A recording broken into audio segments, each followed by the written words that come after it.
Trade Watch is presented by Robin Hood, and I guess the biggest thing to talk about as far as the trade deadline goes would be... Sometimes lines just write themselves. Like, because some of these trades are highway robbery. They write themselves. What's Marcus Morris's addition due to the LA Clippers championship hopes, Kenny?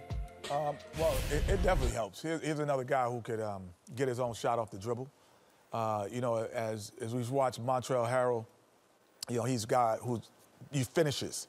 Then you have Lou Williams, and that just gives this insurance also he can spot up.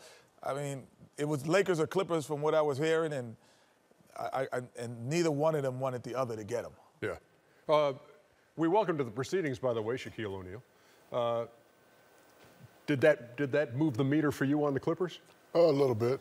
You know, to add on to what Kenny's saying, it definitely adds toughness. He's a tough guy.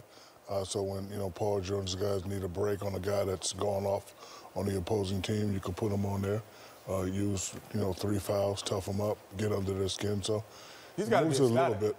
You think about what he did. Oh, you know, he went from San Antonio where he had one deal. Then he opted out of that one, got a bigger deal with the Knicks, and now he's going to a team to possibly win a championship in less than 6 months. Yeah, a couple things. Number one, I think that I thought the Clippers are the best team in the West. I thought the one weakness they had was size. He gets them size because Anthony Davis is going to be a handful. Because I thought the only chance the Lakers got is Anthony Davis go crazy. Montrezl Harrell is too little for him. So now you got a tough guy. And I told you, the Morris twins are my favorite. Why are they your favorite? Because a guy took their mom out to dinner to Applebee's. 75, Ernie. And they beat the hell out of him. 75. So you going to take my mom to damn Applebee's. 75. Yeah. That's the 75th time you told that story. At least 75 times you told that story. Listen, you get mad because somebody took your mom to Applebee's and you just beat the hell out of them. You mad. So when you look at, as the deadline approaches and passes. Milwaukee didn't do anything. Nope, didn't have to. Toronto didn't do anything. Didn't have to. Yep. Boston. I have something that's interesting, Ernie. Miami did do something. Let's talk about Miami before we get to that. Okay. Andre Iguodala, Jay Crowder. I love Jay Crowder. How about Andre Iguodala's I'm not sure how much he got left in the tank. Yeah. The last time I saw him play, he didn't have a lot left in the tank in the finals. Well, anything he had in the tank is still in the tank because he didn't play in Memphis. But that actually, I know you think that, but that's not true. Just because you're resting, if the tank is on empty and you leave your car in the garage. Oh, please don't talk about mileage and gas and filling. No, I hear, you know, it's so funny. I tell you, it works. You know, it's so funny. You hear these guys who never Finish played. that thought, Chuck. These people who never played basketball think like, just because you rested up, that don't mean you're going to have more energy. Yeah, Chuck, I, and Shaq have been resting for a long time. We couldn't play. but I think overall... Finish that statement, Chuck.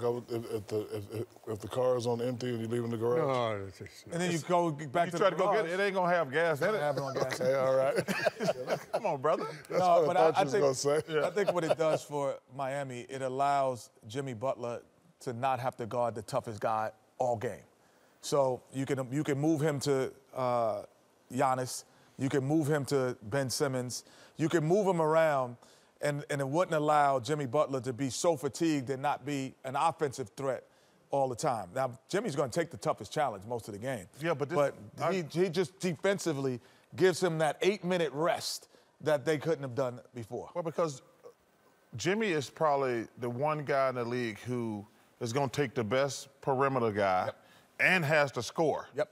So getting Iguodala and Jay Crowder is going to give him 2 breaks instead of 1. Exactly. Because Jimmy going to have to make the plays down the stretch. But if he got to guard Giannis for 3 quarters or Jason Tatum or Brown, that takes a lot out of you. That's why they went to the gas station and put in the gas. They bought some gas in today. So Philadelphia, a couple of moves to kind of help the bench. And Alec Burks, Glenn Robinson, the third. And this is a Philadelphia team, 28th in bench points in the league. But I mean, is this some help? No, let me just go ahead and vent now. You know, I picked the Sixers to get to the finals. I think they are the softest, mentally weakest team that had a bunch of talent. They are the Cleveland Browns of the NBA. Damn. They got a lot of talent. The Browns? And they talk the talk, and that's it. They want, like last summer, and I fell for it too, because one of our bosses is Steve Fiorillo. He had me on the Cleveland Browns bandwagon. So, because, you know, they came out telling everybody how good they were going to be, and then they got punched in the mouth for game one and got punched in for the rest of the season. The Philadelphia 76ers, my preseason pick to get to the finals, they just talk, Ernie. They are weak mentally and physically. And from what you heard this week with some of the rumblings too, and Al Horford talking about stuff going on in the locker room, and what you read out of Philadelphia with Brett Brown being on the ropes there too. I mean, this is listen, Ernie. This is a 31-20 team that's and unfortunately, going the wrong way. Unfortunately, in today's sports, we always blame the coach. As a player, Shaq always says coaching don't matter. I was actually at the Super Bowl with Ben and Joe, sitting right in between them. And I told him, I said, y'all got to get it together. So I don't want to hear no excuses about the coaches. I don't want to hear nothing about you two. I don't want to hear that. Y'all got to get it together. I said, look, all this stuff about you got to be best friends, it's been proven that you do not have to be best friends. By whom? Off the court. Exactly. But on the court, you got to show respect, and you got to play, and you got to play. I don't want to hear nothing for the rest of the season. I'm not going to go off and say they're soft. They have disappointed us a little bit. But Mentally. I ain't going to call them soft. I think if they get it together, they can turn around. They still have it. Because you know what? It's a simple fix. It's a simple fix. Yeah, Shaq, we've been saying that for 2 months now, 3 months now. Like, at some point, you're like... I mean, but they got to want it. You are who you are. Like, Bill Parcells, somebody I really admire and respect, he says, I hate when teams say, we're better than our record. No, you're not. You're not better than your record. Your record is what it is. But you hear teams say that all the time, and it pisses me off every time I hear it. We're better than our record. Yeah, okay, that's not true. Ernie. Yes. The most interesting thing is probably going to go undernoted is Andre Drummond to Cleveland.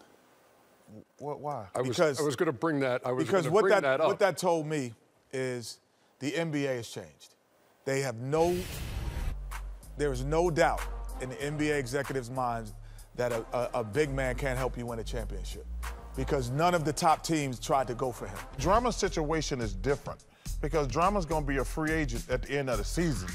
I have no idea what the hell the Cleveland Cavaliers are doing, because there's no way you're going to pay Kevin Love and Drummond after this year, so that's just stupid. Like, I have no idea what they're doing. But if you look at that thing right there, I'm going to shout out the Atlanta Hawks, getting Clint Capella. Well, they don't want either one of them. That's what they're saying. You can't, if he can walk at the end of the year, why would you give up a bunch of assets for him? That was a very simple thing. I'm not going to give up a bunch of stuff for a guy who's going to walk at the end of the season. That's stupid. But I like Clint Capella. And the Rockets, to me, this was a nail in their coffin. I think they were shedding salary. I really do. I think they're saying, hey, we're stuck with James and Russ. Capella makes a lot of money. We're not going to win. Let's act like we're going to go all the way small. And now they're going to go out there with all them little munchies and get their damn brains beat in every night.